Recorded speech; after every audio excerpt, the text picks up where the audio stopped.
Bonjour, bienvenue à cette vidéo. Aujourd'hui sur SketchUp Free, nous allons faire un tour du propriétaire. La dernière fois, on avait fait un Start Tour. En fin de compte, c'était en anglais. Cette fois-ci, on va le voir en français afin de mieux comprendre ce que SketchUp Free nous réserve. Donc sans plus attendre, regardons cela ensemble. Donc super, maintenant notre interface est mise en français, c'est ce qu'on voulait, c'est parfait. Donc maintenant, si on survole les différentes icônes, on aura les choses notées en français. Alors pour commencer, ici vous avez la scène. En fin de compte, ici, vous voyez, on a différents traits. On a le trait vert, on a le trait rouge et le trait bleu. Alors, ça servira beaucoup pour les inférences. En gros, c'est les axes X, Y et Z. Le petit personnage qui est au milieu, on appelle ça un sang. En fin de compte, c'est un personnage à chaque fois qu'il y a une évolution sur SketchUp. Donc, il y a une personne, ils sont évidemment ils sont nombreux dans le projet SketchUp chez Trimble et ils prennent une personne qui dessine. J'ai moi-même fait un projet comme ça où je me suis pris en photo et je me suis amusé à me dessiner en 3D. Bon, voilà, donc le principe est tout bête, c'est qu'on prend ce personnage-là, on prend la photo, on l'applique et on s'amuse à dessiner le petit personnage en 3D. Ou en 2D, puisqu'en fin de compte, c'est juste une image qui fait face à la caméra. Mais vous inquiétez pas, je vous expliquerai ça un peu plus tard. Ici, vous pouvez voir qu'on a la ligne d'horizon, on a ici un ciel, et là aussi, on pourra paramétrer tout ça. Donc, comme il avait été expliqué comment dire, le Start Tour, ici, vous avez différents outils. Mais ce qui était très intéressant, c'est, vous voyez, si je clique par exemple ici sur Line, je vais avoir à la fois l'outil pour faire, on va dire, des traits rectilignes ou alors des traits à main levée. Tout ça, on verra ça ensemble au fur et à mesure. De toute façon, on verra icône par icône. Si je clique en dessous au niveau de ces éléments, alors vous avez ici le rideau ou le undo, c'est pour mettre, si vous voulez, pour revenir en arrière et ainsi de suite. Après ici, le point d'interrogation, ça a été tout simplement de l'aide. Vous voyez, je clique dessus et vous pouvez revenir à la visite qu'on a fait ensemble. Cette fois-ci, vous l'aurez en français. Explorer les forums si vous êtes intéressé ou alors consulter le centre d'aide.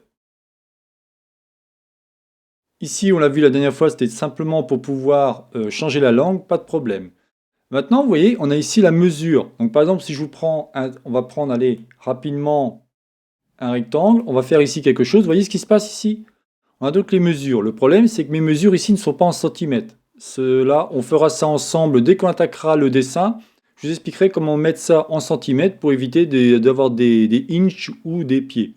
J'avoue que c'est moins intéressant, surtout quand on est en français. Alors si on regarde ici sur la droite, vous avez l'info sur le modèle, ce que je vous expliquais la dernière fois. Ici, vous aurez la structure. L'instructeur, si je clique dessus, bah, c'est tout simplement, vous voyez, c'est une espèce de GIF animé où il vous montre ce que vous pouvez faire. Donc c'est très intéressant, regardez-le, vous apprenez pas mal de choses à la fois au niveau des raccourcis clavier et ainsi de suite. Donc là, je vais le décocher, s'il veut bien. Il faut cliquer ici, pardon. Ici, vous aurez ce qu'on appelle les composants, ce que je vous disais la dernière fois en anglais, c'était component. Là, vous aurez la matière. Donc, si je clique dessus, en fin de compte, vous voyez, on a ce que je vous disais, on a différentes couleurs. On va pouvoir mettre différentes textures et ainsi de suite. Mais ça aussi, on verra ça plus tard. Donc là, je clique à chaque fois ici. Là, vous allez avoir les styles. Alors, les styles, comme je vous disais, c'est par rapport à mon personnage. Vous voyez, si je zoome dessus, on a les différents traits. Et on va pouvoir épaissir, enfin, rendre plus gras ou moins gras les traits. Ça peut être des traits discontinus, ça peut être différentes choses. Vous avez donc, comme je disais ici, les styles. Ensuite, ici, vous aurez les calques. Alors, la gestion des calques est très intéressante. Imaginez, vous avez un meuble assez complexe où vous voulez montrer au début l'intérieur du meuble sans les tiroirs, ou alors les tiroirs mais sans les poignées, et ainsi de suite. Les calques serviront à ça. Les scènes, comme je disais, c'est vraiment intéressant dans le sens où, imaginons, vous avez ici une maison avec différents jardins. D'un seul coup, vous voulez une vue plutôt route, mais sans perdre cette première vue. Ben, en fin de compte, la scène va vous permettre de suite, en cliquant dessus, de faire un instant T la caméra.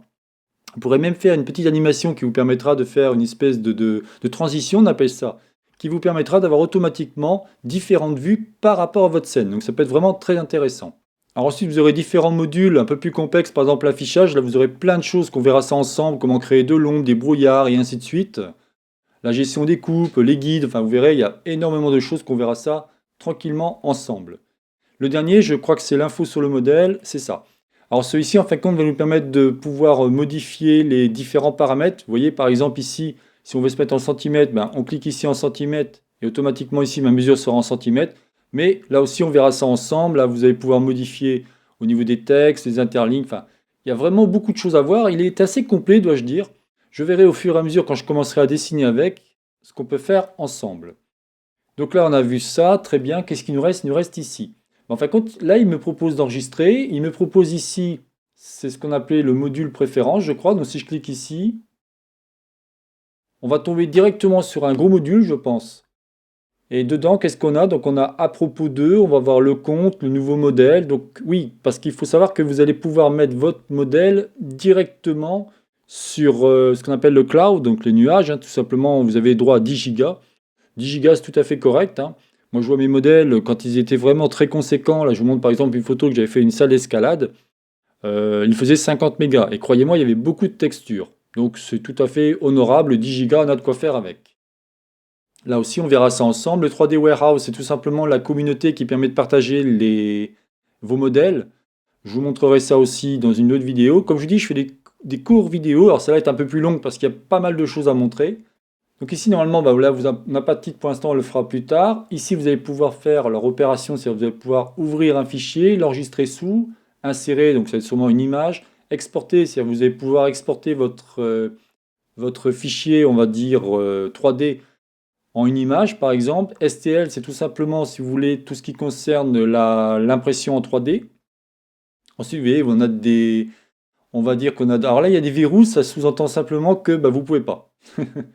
Donc on pourra ni le faire en OBJ, alors on sera juste en DWG et en DXF. Là, par contre, vous voyez, ça, c'est pas terrible, parce que pour pouvoir exporter le fichier, le mieux, c'est l'OBJ. Bon. On va pouvoir aussi télécharger des modèles et les imprimer. Et ici, on pourra enregistrer. Bon, je voulais juste vous faire un petit tour d'horizon, comme quoi il y a déjà pas mal de choses très intéressantes à voir sur ce SketchUp. Voilà, donc c'est terminé pour cette petite présentation. La prochaine fois, nous verrons comment fonctionne en fin de compte l'interface, c'est-à-dire commencer à regarder comment déplacer votre caméra, parce qu'en fin de compte, vous allez soit déplacer votre caméra, soit déplacer votre objet. Donc prochaine vidéo, c'est comment déplacer notre caméra, à la fois une translation, rotation, et voir un peu ce qu'on peut faire, c'est-à-dire zoomer et ainsi de suite. Et ensuite, on étudiera chaque outil un par un. C'est donc la chaîne Savoir pour tous réalisée par Jean-Michel. Si vous avez aimé cette vidéo, n'oubliez pas de liker ou tout simplement vous abonner à ma chaîne.